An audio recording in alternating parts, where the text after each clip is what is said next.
आप ही के बंदरगाह आप उतरे, आप ही के हवाई अड्डे से उसका ट्रांसपोर्टेशन हो, मतलब कहने का मतलब है कि सब कुछ आप ही हैं।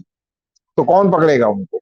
आपको याद होगा कि ऐसे भी जो आपका गुजरात का जो इनका पोर्ट है, जिसकी की व्यवस्था इनके पास है, आज की डेट में सबसे ज्यादा वो जो है आपका नशे का सामान वहीं पकड़ा गया है।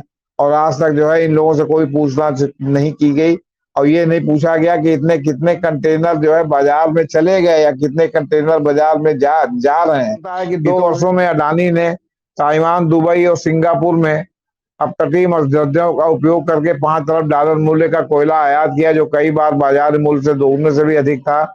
इनमें से एक कंपनी का स्वामित्व एक ताइवानी व्यवसायी के पास ही, वही चांग है जिनके बारे में कहा जाता है इनका चीनी पार्टनर है, क्योंकि ताइवान और चीन तो एक ही है। फाइनेंशियल टाइम्स द्वारा समीक्षा किए गए सीमा शुल्क रिकॉर्ड के अनुसार भारत की अर्थव्यवस्था के बड़े हिस्से पर प्रभुत्व रखने वाला राजनीतिक रूप से जुड़ा समूह अडानी ग्रुप ने बाजार मूल्य से काफी अधिक कीमत पर अरबों डॉलर का कोयला आयात किया है। फाइनेंशियल टाइम्स ने अडानी पर इस बार कोयला आयात में दोगुना दाम बढ़ाने के घोटाले का बम फोड़ा है। इससे लाखों भारतीय उपभोक्ता और व्यवसायों को बिजली के लिए अधिक भुगतान करना पड़ रहा है। अब 10 रुपए की चीज 20 रुपए में, 30 रुपए में, 40 रुपए में मिलेगी, तो उसी लागत के आधार पर तो जो बाई प्रोडक्ट बन के तैयार होगा उसका दाम बढ़ेगा ना।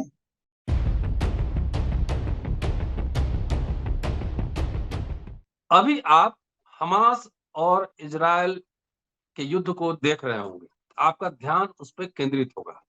दुनिया में क्या प्रतिक्रिया हो रही है, क्रिया प्रतिक्रिया हो रही है, भी आप देख रहे होंगे। लेकिन इस बीच देश में एक बड़ा घोटाला सामने आया है। क्या है घोटाला, ये आपको इस एपिसोड में बताने जा रहा हूँ। दोस्तों, रतनलाल बोल रहा हूँ और आप देख रहे हैं अम्बेडकरनामा। वरिष्ठ पत्रकार, संपादक और एडवोकेट जेपी सिंह साहब इस एपिसोड में मौजूद हैं इस विषय पर चर्चा करने के लिए। नमस्कार सर। और क्या नया घोटाला है और घोटाले के पीछे कौन है, कैसे पैसा 1 से 2 हो गया, डबल हो गया, ये तमाम जो बारीकियां हैं समझने वाला हूं। जरा नजर अपनी खोल के रखिए, कान आंख खोल के रखिए कि वो जो घोटाले होते हैं उसमें सबसे ज्यादा जनता का पैसा ही जाता है। स्वागत है सर, नमस्कार सर। देखिए सर, पिछले एक हफ्ते से समाचारों की दुनिया में ये बात तैर रही थी कि लंदन का प्रतिष्ठित अखबार, बिजनेस अखबार फाइनेंशियल टाइम्स, अडानी जी के किसी और घोटाले पर पर्दाफाश करने वाला है। और कल रात में फाइनेंशियल टाइम्स ने ये पर्दाफाश कर दिया है। ये घोटाला ऐसा है जो हमारे देश के जन जन को प्रभावित कर रहा है, क्योंकि बिना बिजली के आज की डेट में किसी के लिए भी रहना संभव नहीं है। और आधुनिक जीवन शैली में इंटरनेट से लेके और टीवी तक से लेके और माइक्रोवेव से लेके और फ्रिज से लेके, रेलवे लाइन से लेके, इलेक्ट्रिक ट्रेन से लेके, सब कुछ जो है वो क्या कहते हैं, बिजली पर निर्भर है। और बिजली जो है वो ज्यादातर ताप बिजली घर हैं, जो थर्मल पावर, जो कोयले से चलते हैं। और ये कोयले की दलाली है जिसमें हाथ भी काला और मुंह भी काला।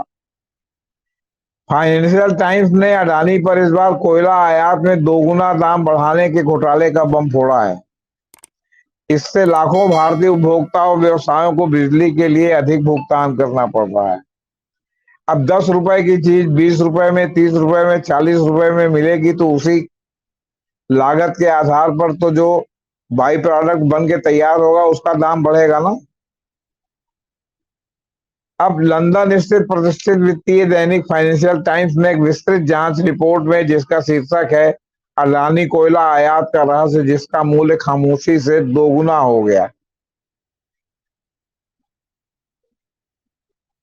पाया कि अडानी जी देश का सबसे बड़ा अडानी जो देश के सबसे बड़े कोयला आयातक हैं, इंपोर्टर हैं, ईंधन की लागत को बढ़ा रहे हैं, जिसके कारण लाखों भारतीय उपभोक्ता और व्यवसाय ही बिजली के लिए अधिक भुगतान कर रहे हैं।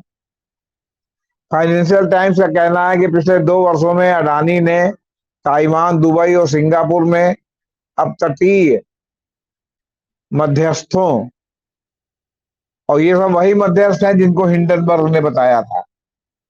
चांग से लेके वो जो मुस्लिम, वो सब मध्यस्थों का उपयोग करके $5 अरब मूल्य का कोयला आयात किया, जो कई बार बाजार मूल्य से दोगुने से भी अधिक था।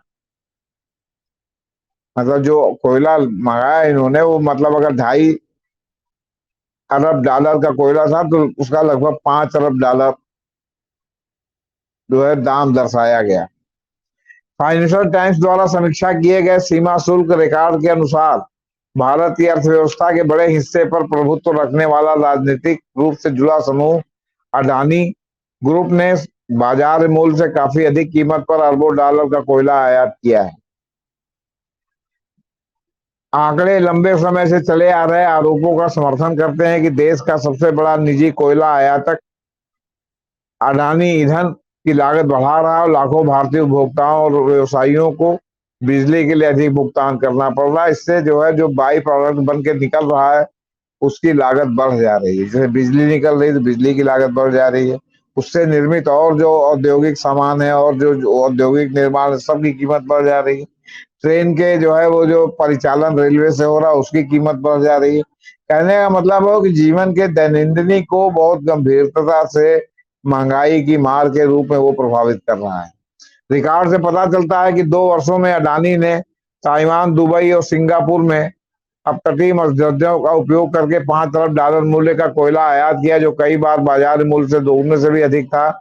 इनमें से एक कंपनी का स्वामित्व एक ताइवानी व्यवसायी के पास है, वही चांग है जिनके बारे में कहा जाता है इनका चीनी पार्टनर है, क्योंकि ताइवान और चीन तो एक ही है। भले अब सरकार की व्यवस्था में दो अलग हो, वो भी चीनी है, वो भी चीनी है। इसे हाल ही में फाइनेंशियल टाइम्स द्वारा अडानी कंपनियों में एक बड़े छिपे हुए शेयर धारक के रूप में नामित किया गया था। फाइनेंशियल टाइम्स ने 2019 और 2021 के बीच 32 महीनों में एक अडानी कंपनी द्वारा इंडोनेशिया से भारत तक कोयले की 30 शिपमेंट की भी जांच की। सभी मामलों में आयात रिकॉर्ड में कीमतें संबंधित निर्यात घोषणाओं की तुलना में कहीं अधिक थीं। ट्रांसपोर्टेशन के दौरान संयुक्त शिपमेंट का मूल्य बेहिसाब $70 मिलियन से अधिक बढ़ गया।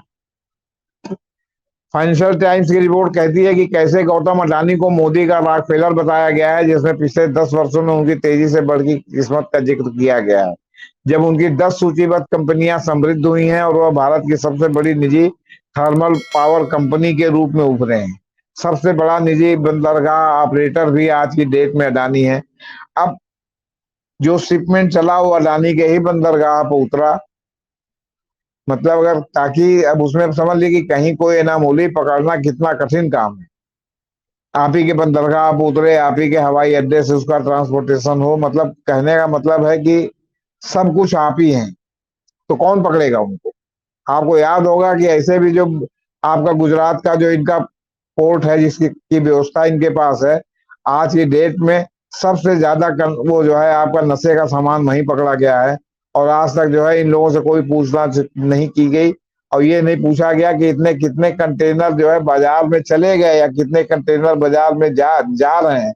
ये तो उसी तरह शराब की भट्टी की तरह हुआ कि थाना क्षेत्र में बहुत शराब की भट्टियां लगी होती हैं। साल में एक आध बार रस्मी तौर पर उनको जो है नष्ट किया जाता है, पकड़ा जाता है, और सालों साल देसी शराब का जो है वो अवैध धंधा बनाने का, बेचने का चलता रहता है। ये उसी तरह है कि आप ही का बंदरगाह है और वहीं कंटेनर सवार है, बाकायदे कंटेनर में कंट्राबैंड आ रहा है, नशे का सामान आ रहा है, हेरोइन आ रही है, गांजा आ रहा है, और चीजें आ रही हैं, और वो पकड़ा जा रहा है।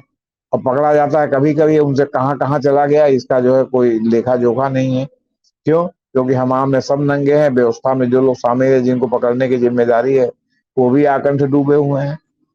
नमूने के तौर पर किसी का जो है सर्वे करके ईडी क्यों नहीं देखती, जो आपका जो है नशे के अधिकारी हैं, कि जिनके पकड़ने की जिम्मेदारी है कि उनकी संपत्ति उनकी घोषित आय से कितनी कम है या कितनी ज्यादा है। तो सवाल इस बात का है कि ये जो है फाइनेंशियल टाइम्स ने ये बम फोड़ दिया है। अब इस साल जनवरी में अमेरिकी शॉर्ट सेलर हिंडनबर्ग रिसर्च की रिपोर्ट में अडानी के कामकाज के कई पहलुओं पर गंभीर सवाल उठाए गए थे, जिसके कारण समूह के बारे में विश्व स्तर पर और भारत में नियामक तंत्र सेबी के बारे में भी गंभीर सवाल उठे थे। शेयर बाजार पर निगरानी रखने वाली संस्था भारतीय प्रतिभूति और विनिमय बोर्ड सेबी तब भी आलोचनाओं के घेरे में आ गई थी, जब सुप्रीम कोर्ट की विशेषज्ञ समिति ने नियमों में कुछ बदलावों की ओर इशारा किया, जिससे अडानी के लिए जांच से बचना आसान हो गया। अब आप खेल का नियम ही बदल दें तो पता चला कि जो फाउल है उसको फाउल ही नहीं माना जाएगा।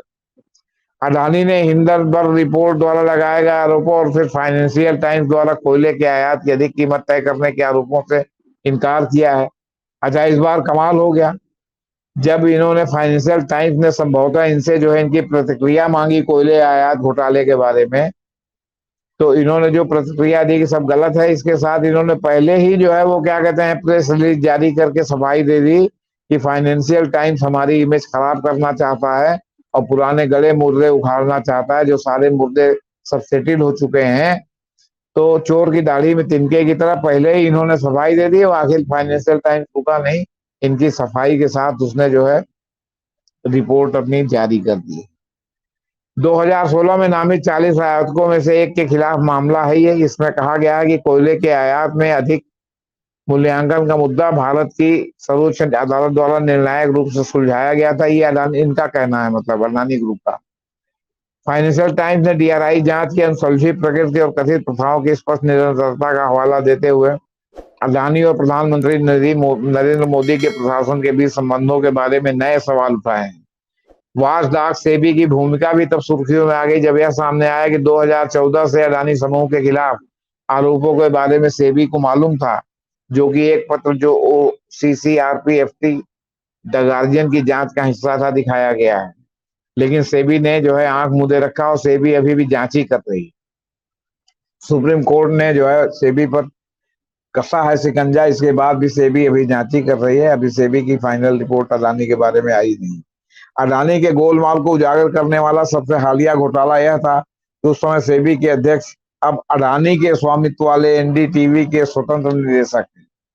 फाइनेंशियल टाइम्स ने 2019 और 2021 के बीच 32 महीनों में अडानी कंपनी द्वारा इंडोनेशिया से कोयले के आयात की 30 शिपमेंट को देखने के बाद अपनी जांच में 3 प्रमुख बिंदु उठाए हैं। अडानी ग्रुप ने गलत कृत्यों के आरोप को खारिज कर दिया है। अडानी की जांच को पुराने निर्धारित आरोपों पर आधारित बताया गया है और यह सार्वजनिक रूप से उपलब्ध तथ्यों और सूचनाओं का एक चतुरपूर्ण चक्रण और चयनात्मक गलत बयानी है। फाइनेंशियल टाइम्स का आरोप है कि आयातित कोयले में मुद्रास्फीति रिपोर्ट के अनुसार कभी कभी अडानी को ऐसे उद्योग में 52% लाभ मार्जिन बनाने की अनुमति, 52%, जो लाभ मार्जिन अन्यथा कम माना जाता है। फाइनेंशियल टाइम्स ने जिन मामलों की जांच की उसमें कहा गया है कि आयात रिकॉर्ड में कीमतें संबंधित निर्यात घोषणाओं की तुलना में कहीं अधिक थी। ट्रांसपोर्टेशन के दौरान जहाजों ने भारत के एक बंदरगाह पर वापस आयात किया जाता था, जो आमतौर पर अडानी के स्वामित्व में था, संयुक्त शिपमेंट का मूल्य बेहिसाब $70 मिलियन से अधिक हो जाता था, बढ़ जाता था। फाइनेंशियल टाइम्स ने जो विशिष्ट उदाहरण पाए हैं उनमें कहा गया है कि जनवरी 2019 में अडानी के लिए कोयला पूर्वी कालीमंतन में कलियोरोंग के इंडोनेशियाई बंदरगाह से 74,820 टन कोयला लेकर रवाना हुआ, जो एक भारतीय बिजली स्टेशन की आग के लिए नियत था, मतलब जिससे जो है वो थर्मल, मतलब वो बिजली बनाई जानी थी। यात्रा के दौरान कुछ असाधारण घटित हुआ, असाधारण, और इसका मूल्य दुगना हो गया, जबकि निर्यात रिकॉर्ड में कीमत 1.9 मिलियन डॉलर थी। साथ ही शिपिंग और बीमा के लिए $42,000 थी।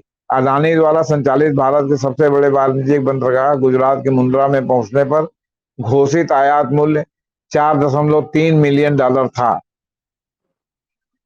फाइनेंशियल टाइम्स का कहना है कि अडानी इंटरप्राइजेस का वार्षिक मुनाफा पिछले 5 वर्षों में 4 हो गया है। ब्याज, कर, मूल्य ह्रास और परिशोधन से पहले की कमाई सबसे हालिया वित्त वर्ष में $1.2 मिलियन है।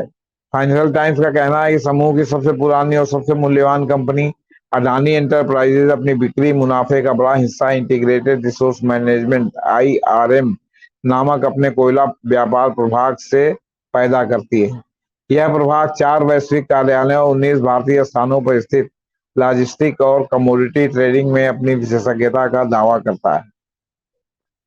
समाचार रिपोर्ट में कहा गया है कि अपने सबसे हालिया वित्तीय वर्ष में जो मार्च में समाप्त हुआ, आईआरएम ने 88 मिलियन टन कोयले का व्यापार करने की सूचना दी। उस वर्ष की अंतिम तिमाही के इसके नतीजे हिंडनबर्ग की रिपोर्ट के बाद प्रकाशित खातों का पहला सेट 3 महीने की अवधि को कवर करता है, जब कोयले की बाजारी कीमत आधी हो गई थी। फिर भी एफटी ने नोट किया है कि आईआरएम फला फूला कर और ब्याज से पहले कमाई में 24% की वृद्धि हुई और यह 8.3 अरब रुपए माने 101 मिलियन डॉलर हो गई, जबकि बिक्री 6% बढ़कर 186 अरब रुपए यानी 2.3 अरब डॉलर हो गई। लेकिन आईआरएम ने असाधारण मुनाफा कमाया।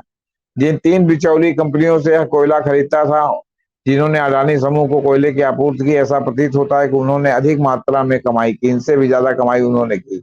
एफटी उन्हें ताइपे में हाई लिंगोस, दुबई में टारस कमोडिटीज जनरल ट्रेडिंग और सिंगापुर में पैन एशिया ट्रेड के रूप में एफ मैंने फाइनेंशियल टाइम्स ने उनकी पहचान की है।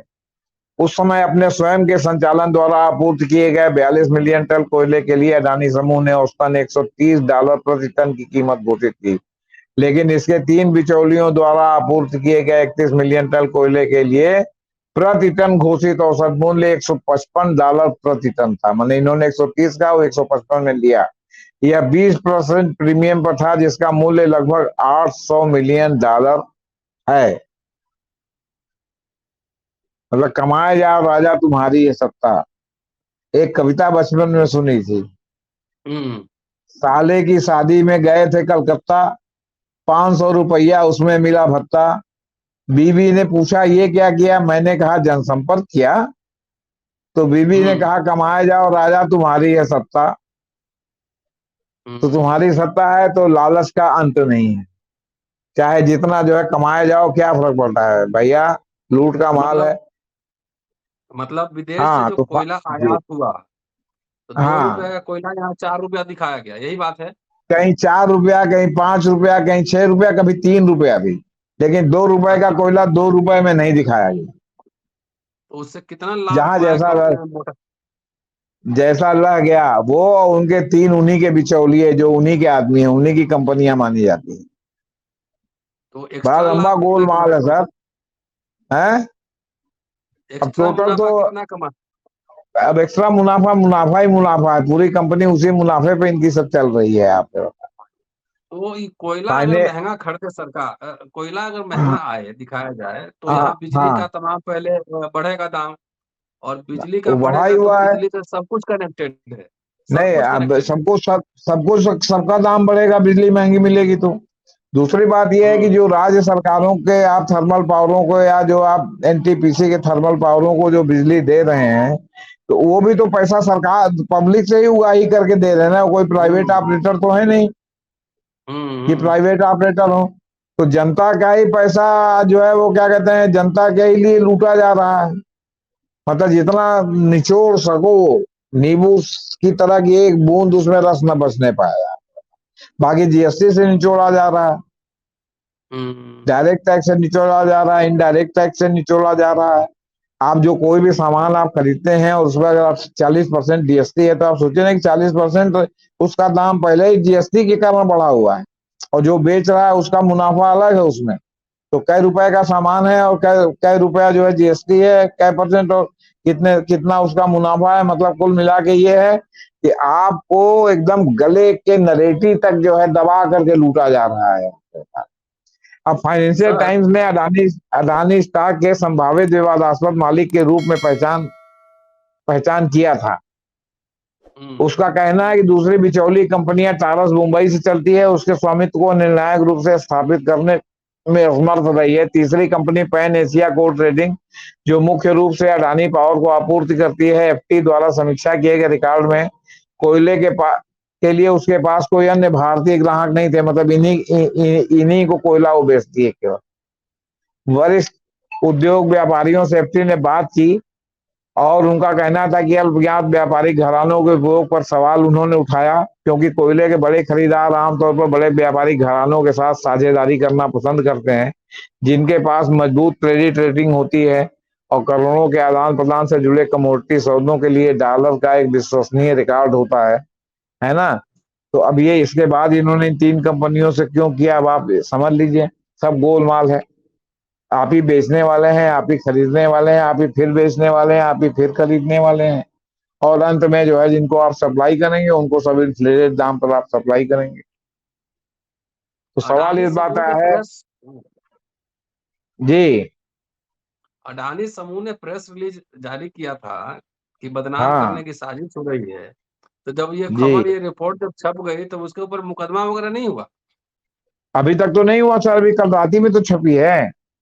हम्म। अडानी एंटरप्राइज ने इस खबर प्रकाशित होने से पहले इसका खंडन कर दिया था, और हम्म। उन्होंने कहा था कि जो है फाइनेंशियल टाइम्स हमारी इमेज खराब करने के लिए जो है वो क्या कहते हैं, गला हुआ मुर्दा कोयला उसका उठा रहा है, जो सारा मामला क्लियर हो चुका है। तो हम्म। सवाल इस बात का है कि क्यों, क्योंकि उन्होंने उससे उनका वर्जन पूछा था, है ना।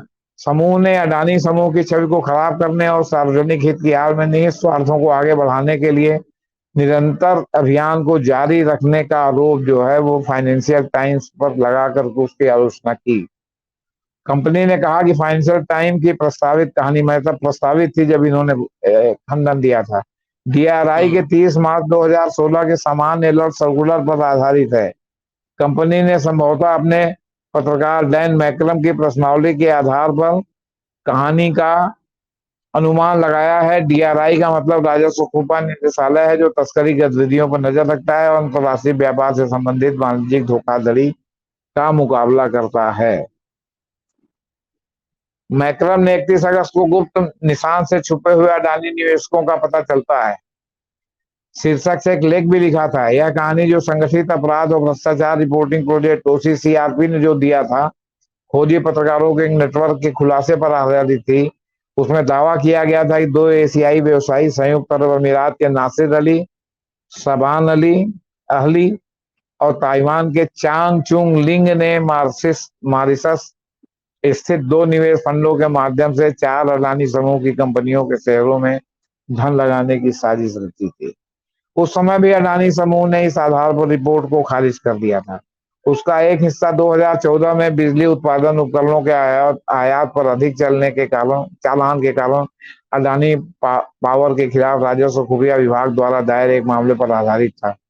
और आपको बताएं कि कोयला आयात घोटाले पर जो है वो पारंजय गुहा ठाकुरता ने कई किस्त लगी थी, जिस पर गुजरात हाई कोर्ट ने गैग ऑर्डर जारी किया है कि वो इस पर जो है कुछ भी अब नहीं लिखेंगे।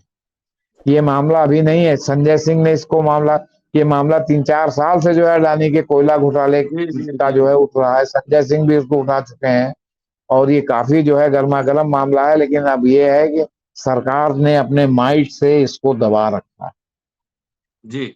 जी। चलिए, शुक्रिया साहब। और इस पे नजर हमारी और आपकी बनी रहेगी कि यूपीए में जो कोयला घोटाला का मामला सामने आया था, वो सीएजी रिपोर्ट के आधार पे था कि इतना, शायद जहां तक मामला था कि इतना नुकसान हो सकता है। और यहाँ तो हाँ। सीधा और सीधा जो है घोटाला ही है, एक तरह से सीधा सीधा लूट मची हुई है, लूट मची हुई है लूट सर। मची है। हाँ। लगातार अम्बेडकर नामा पे ये चर्चा आप जरूर सुनेंगे। शुक्रिया जी। Sir, thank you. जी। और दोस्तों, आप जी। देखते रहिए अम्बेडकर नामा। नमस्कार। जी।